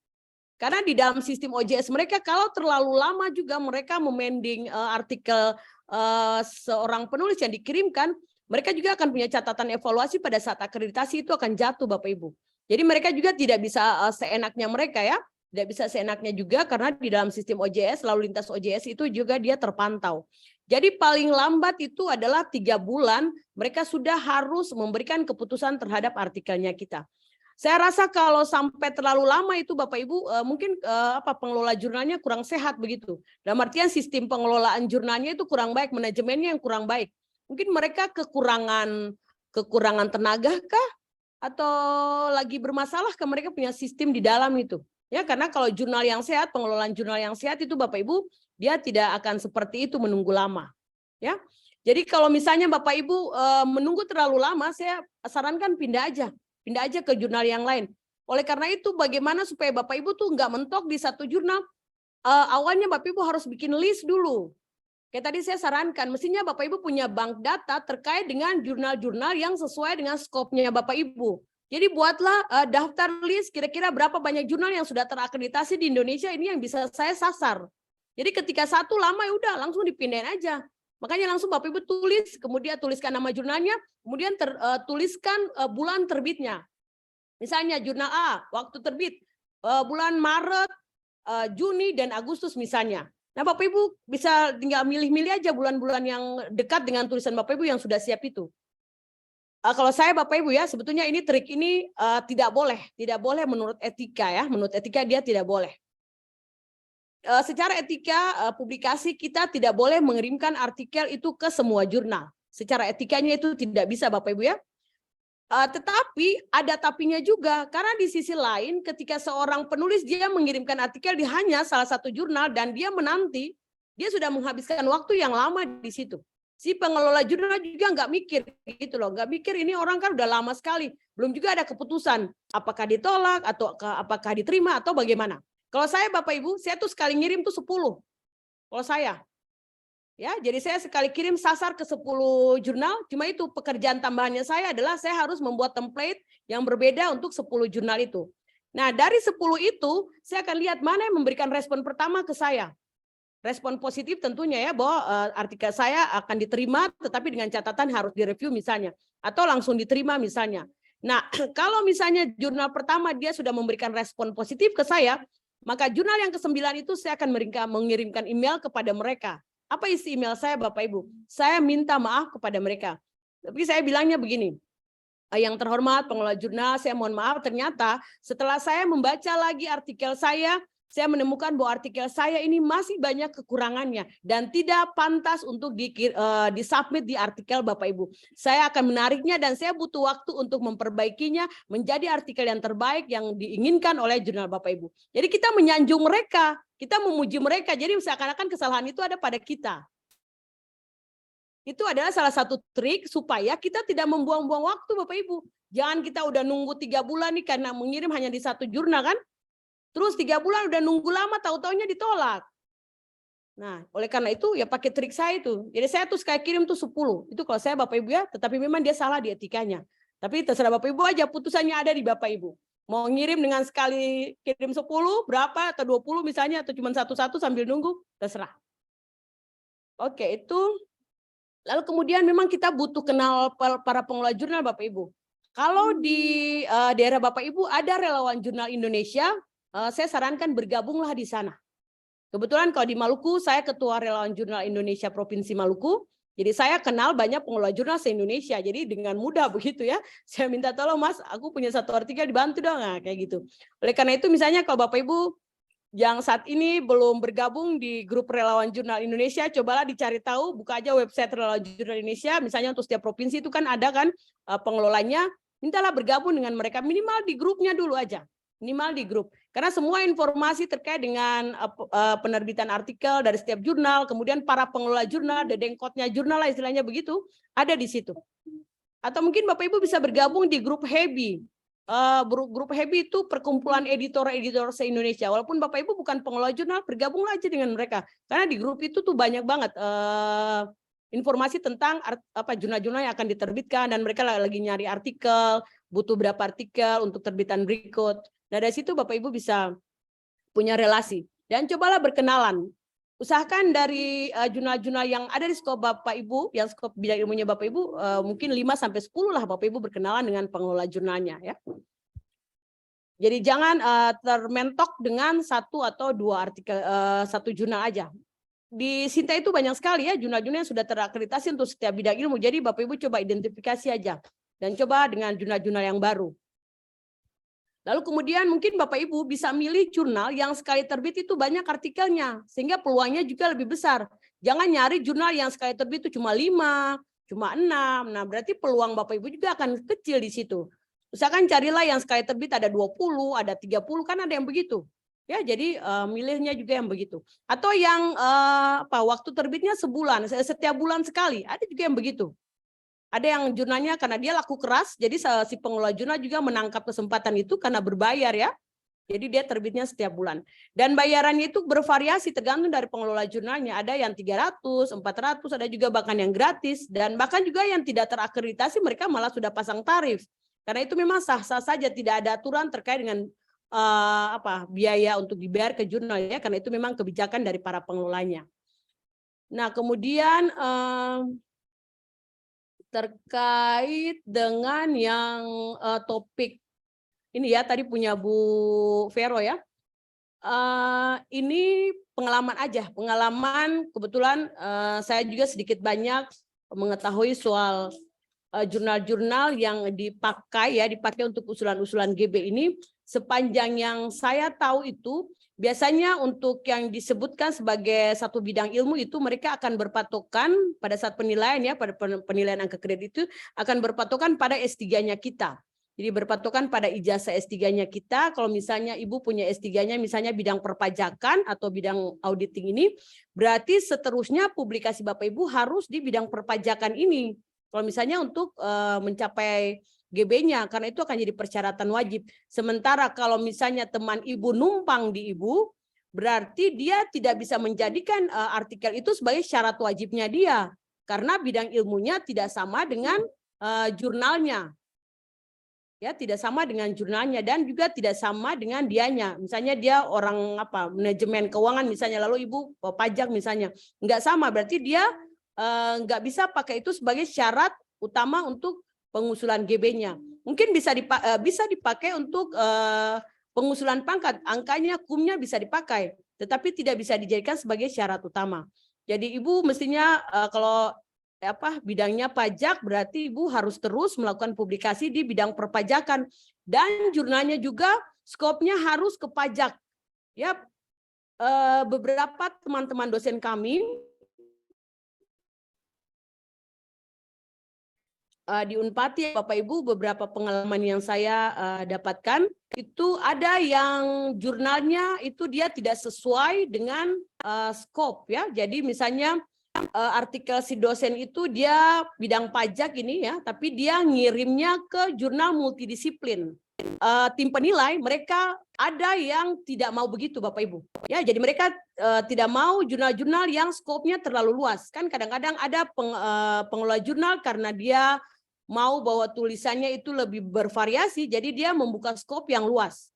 Ya, dan itu juga beberapa ditemukan tim penilai tidak mau artikel-artikel untuk pengusulan GB dikirimkan ke jurnal-jurnal dengan skop yang luas seperti itu. Oleh karena itu, kalau misalnya Bapak Ibu yang akan mempersiapkan diri ke GB, ya mungkin bisa memilih jurnal sangat hati-hati, terutama untuk Sinta 2-nya dan Scopusnya ya Bapak Ibu ya, Scopus Q3 atau Q4 sebenarnya tidak masalah Q3 atau Q4 kan yang dilihatnya bukan di Q3 Q4-nya lagi sekarang ya, tetapi dia dilihatnya di apa itu istilahnya saya sudah lupa. Impact faktornya. Sekarang kan lihatnya di impact factor ya, jadi bukan lihat dia punya tingkatan akreditasinya lagi Q1 atau Q2 atau Q3 atau Q4, tapi lihatnya di impact factornya. Oke, ya itu aja kali ya, Pak Eko ya. Baik, terima kasih Ibu Fransina. Kayaknya itu, ya siap. Siap. Baik, terima kasih Ibu Dr. Fransina atas jawaban yang telah diberikan kepada para penanya. Semoga dapat memberikan pencerahan kepada Bapak Ibu sekalian. Karena keterbatasan waktu, kami mohon maaf. Kita harus mengakhiri sesi seminar kita pada hari ini. Sudah banyak dijelaskan oleh Ibu narasumber bahwa dalam rangka penyusunan publikasi di Jurnal Sinta harus melewati beberapa tahapan mulai dari penulisan sampai dengan revisi. Sudah dilengkapi juga oleh beliau bagaimana tips dan trik dalam menyusun jurnal tersebut. Demikianlah sesi seminar kita pada siang hari ini. Terima kasih banyak atas perhatiannya. Kami ucapkan wassalamualaikum warahmatullahi wabarakatuh. Selamat siang. Salam sejahtera bagi kita semua. Kami kembalikan kepada MC. Baik, luar biasa. Terima kasih banyak Bapak Moderator, Pak Eko. Luar biasa sekali ini seminar pada pagi hari ini yang disampaikan oleh Ibu narasumber, Ibu Fransina. Sekali lagi saya mengucapkan terima kasih kepada narasumber dan moderator yang telah memberikan ilmunya yang sangat luar biasa kepada kita semua. Semoga ilmu yang diberikan dapat berguna bagi nusa dan bangsa. Amin. Sekali lagi, saya ingin memberikan informasi, mungkin tadi informasi yang ditampilkan mengenai beasiswa belum cukup jelas. Bagi ibu bapak yang ingin mendaftarkan anaknya atau ibu bapak sendiri yang ingin mendaftarkan dirinya untuk mendapatkan jalur beasiswa dari Kementerian Pertahanan, itu Universitas Pertahanan RI membuka jalur beasiswa. Untuk keterangannya tadi sudah dikirim oleh tim kami, oleh admin kami di live chat, itu sudah dikirimkan. Untuk linknya itu di penerimaan.idu.ac.id. Nah, itu bisa langsung mendaftar online di situ. Nah, itu untuk periode pendaftaran dari 10 Maret sampai dengan 10 Mei 2023. Dan untuk keterangan jurusannya, ini ada banyak sekali jurusan untuk S2-nya, untuk Bapak Ibu. Itu ada di Fakultas Strategi Pertahanan, Manajemen Pertahanan, Keamanan Nasional, Teknologi Pertahanan, dan banyak sekali program-program studinya. Jadi disilakan kepada ibu bapak yang ingin mencari beasiswa nih untuk S2-nya gratis tapi tetap dibiayai oleh pemerintah, itu bisa langsung masuk ke Universitas Pertahanan. Begitu ibu bapak semuanya.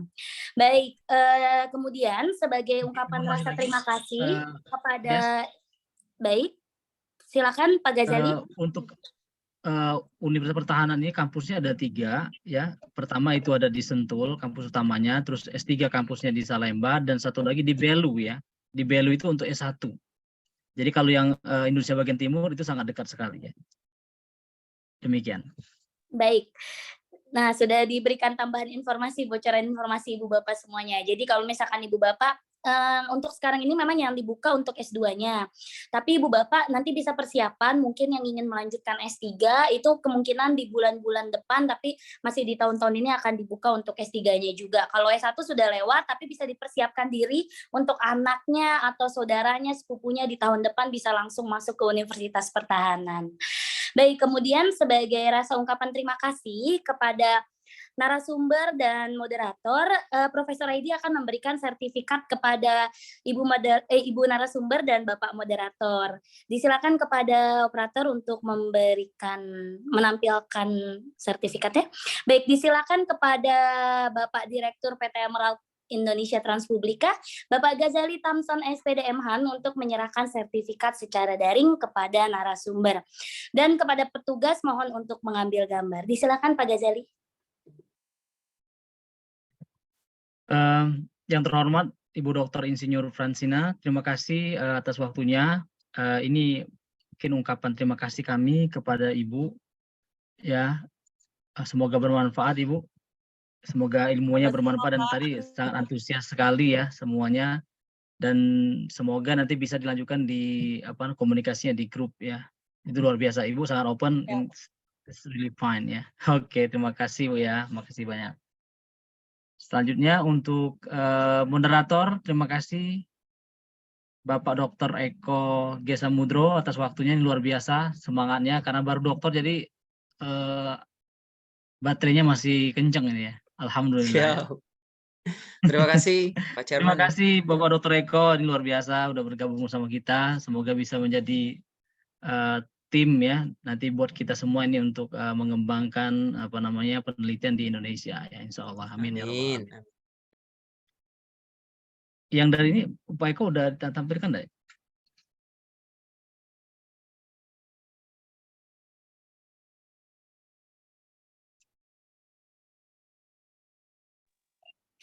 Baik, untuk sertifikat Bapak Eko dan Ibu Fransina nanti akan saya kirimkan by WA ya untuk sertifikatnya.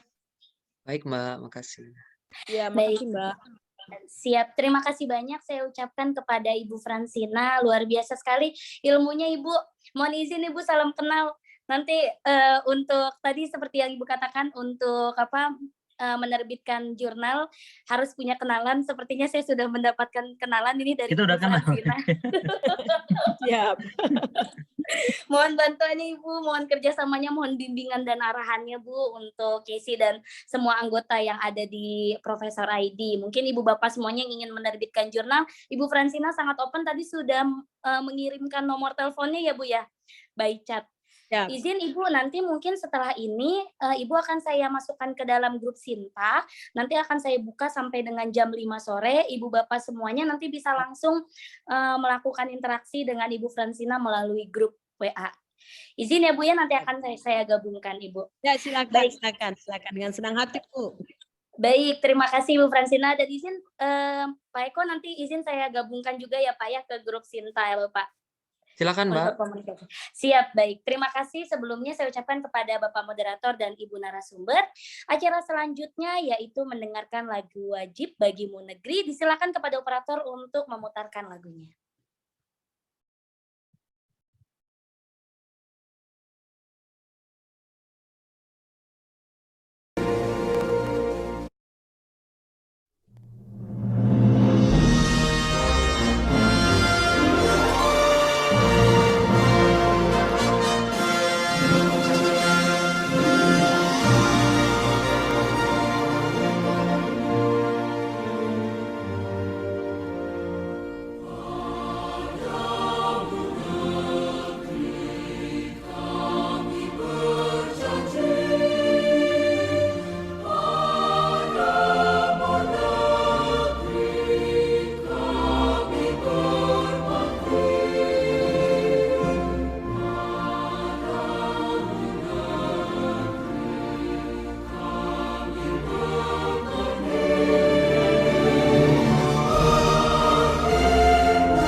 Baik, hadirin yang kami hormati, dengan berakhirnya pemutaran lagu Bagimu Negeri, maka berakhir juga rangkaian acara webinar Strategi Lolos Sinta pada pagi hari ini.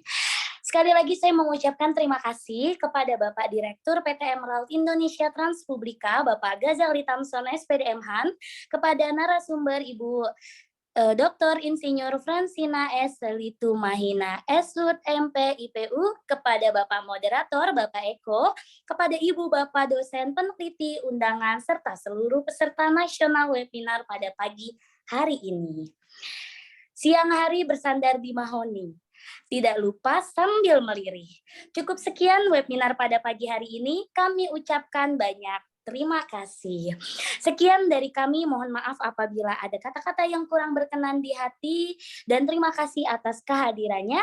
Wassalamualaikum warahmatullahi wabarakatuh. Salam sejahtera bagi kita semua. Salam Om Santi Santi Santi Om. Namo Buddhaya, salam kebajikan, salam bela negara. Terima Salam kasih bela banyak negara. Ibu. Salam Terima bela kasih banyak Pak Eko. Terima kasih Banyak Mbak, makasih banyak Pak Ghazali. Terima Siap. kasih semuanya Ibu Ibu Bapak Dr. Fransina, Ya, terima sekarang kasih. kabar pertama ya Bu Yesi ya. Ya itu kan udah dikasih tip-tipnya oleh Bu Fransina itu luar biasa ya. Siap, Jadi Ibu. selama ini Bu Sama-sama orang Bapak Ibu apa semuanya. Iya, terlalu terima memperhatikan kasih. etika dalam jurnal, sedangkan kita butuh terbit cepat, tapi cuma satu jurnal kita submit. Itu bahkan Betul. nunggu 3 sampai 4 tahun gitu ya. Tapi benar juga, saya setuju nggak apa-apa sih Iya, sebenarnya, benar. nggak dosa juga ya. Asalkan Iya. kita juga ya setelah salah satu diterima, nanti dengan jurnal yang lain ya kita melaporkan bahwa memang jurnal kita apa Kita kurang harus, bagus. ya kita harus ngelaporin, iya. Bener-bener itu etika juga itu, jangan sampai nanti kita tiba-tiba nanti dipublis sama mereka, kita kena nanti, kena apa plagiasi. Iya benar, nanti bisa jadi Pernah terjadi, Bu. duplikasi, Jadi, iya. Ngirim 2, satu udah terpublis, tiba-tiba tahun depan publis lagi satunya gitu tanpa konfirmasi. Oh, itu Iya, jadi berbahaya makanya memang itu. kita harus ngirim email ke mereka kan. Betul. Saya sepakat Ya, itu. biasanya Ini luar begitu. biasa nih. Tapi Tipsnya luar satu, biasa, benar Bu. kata Ibu Fransina tadi, harus bergabung dengan grup-grup yang terhubung dengan pengelola. Nah, Nggak iya apa-apa, betul Pak, benar. iya. Memang sih ada enaknya kalau kita terhubung dengan pengelola, jadi kita dapat spill ya Bu ya. Dan Iya, mungkin benar, mereka Pak. untuk menolak kita tuh agak gimana gitu ya. Iya, benar. Saya pengelolanya, Ibu Fransina kirim ke saya kan gimana nih, bagaimana caranya ini jurnalnya harus dibagusin gitu loh. Ya. Kan paling tidak kalau Ya, itu ketika kita harus- kita kenal sama mereka ada unsur nggak enaknya gitu kan. Pasti Iya, kita betul. tetap ada jatahnya, kita akan diprioritaskan gitu. Iya, Daripada kita betul. nggak ada hubungan sama sekali kan. Itu pasti kita Iya. biar bagus apapun artikel kita pasti kita jatahnya belakangan. Iya, benar-benar. Ya, Betul. makanya memang Ya, harus bergabung itu, dengan sangat grup bagus pengelola itu jurnal. trik-triknya itu. Intinya kita itu berkolaborasi Bu ya. Kolaborasi penting banget. Jadi bukan Iya, hanya betul, sekedar kolaborasi menulis, tapi kolaborasi dengan Iya. misalnya para pengelola itu sendiri. Dan Iya, mungkin betul, Pak. ya kalau relawan Indonesia, relawan jurnal Indonesia itu kan sudah menasional, Oh, itu ini, mungkin Pak. bisa bergabung juga di daerah-daerah ya. Ibu sebagai ketua di Iya, Maluku Bu ya. betul. Ya, setiap apalagi daerah ini tuh ya, ada. Ya, saya ketua Indonesia bagian RCI di timur, Maluku, ya. ya bisa Ya. berhubungan dengan Ibu Fransina ini gitu kan. Ini sangat luar biasa nih. Ada grupnya Bu? Setiap provinsi ada, Jadi- Pak. Itu setiap provinsi ada. Ada, tapi setiap provinsi itu grupnya sendiri-sendiri, Pak. Setiap provinsi itu iya. grupnya sendiri-sendiri. Itu bisa di Telegram juga ada. Kalau di grup Telegram ada grup relawan jurnal Indonesia yang se-Indonesia ada di situ. Mungkin Indonesia bisa ya. bergabung di grup Telegram aja. Telegramnya Ya. ya.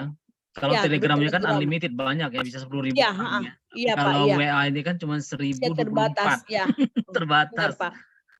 Dulu cuma Kan di 250. Ya, grup relawan jurnal Indonesia itu kan semua pengelola jurnal tuh di situ tuh. Tinggal Bapak Ibu bikin Iya. postingan aja gini, misalnya, Bapak Ibu saya punya artikel bagus nih, saya pengen diterbitkan di jurnal Sinta 3 yang terbitnya dalam 2 bulan ke depan yang ada Japri Wah, dong. langsung ada yang Iya, langsung menyambut ya. pasti tuh, yang langsung menyambut. Soalnya kan mereka juga butuh artikel. Baru kan Betul, sekarang betul, yang udah betul. terakreditasi itu kan banyak juga. Jadi si pengelola Iya. itu, kalau misalnya mereka jarang bikin call for paper, kan kita juga nggak tahu. Iya, nggak tahu Ya, betul ya. kita juga nggak tahu kalau ternyata ada jurnal ini yang dia sudah terakreditasi Sinta 2 atau 3 gitu kan. Jadi kita bikin gitu aja informasi, nanti mereka langsung akan ngubungin kita. Nanti langsung japri-japri, Betul, Bu, betul, saya betul. punya nih, saya punya jurnal saya nih, ini linknya, dia akan terbit 2 bulan lagi. Udah tinggal kita sambut aja, ya Pak saya mau ya, tolong satu slot ya buat saya. Nah, salam kenal deh. Langsung. Iya, langsung. Terus kalau misalnya pas udah terbit kan artikel kita, Pak Iya. ini saya kirimin pulsa ya buat kita komunikasi aja nih 50.000 Iya, pulsanya atau 100.000, makasih ya. Nah, pas berikut Iya, lagi iya. udah kita tinggal kirimin artikel aja tuh, nggak pakai lama. Ini benar juga. Ini Mantap Bu, tipsnya luar biasa. ya benar-benar. Ya ini kan tujuannya kan maksudnya sharing ini kan Iya, setiap memang orang kan silaturahmi, komunikasi Iya, itu memang betul, kita Ibu. perlu Jadi perlu jaga ya Bapak Ibu ya dengan para pengelola Iya. jurnal itu. betul. Ya mungkin di sini ada pengelola jurnal juga boleh dong Selama menawarkan, nggak jadi kita masalah masih ya, menjadi dosen, tawarin ini. iya, betul Pak. Mungkin sesekali bikin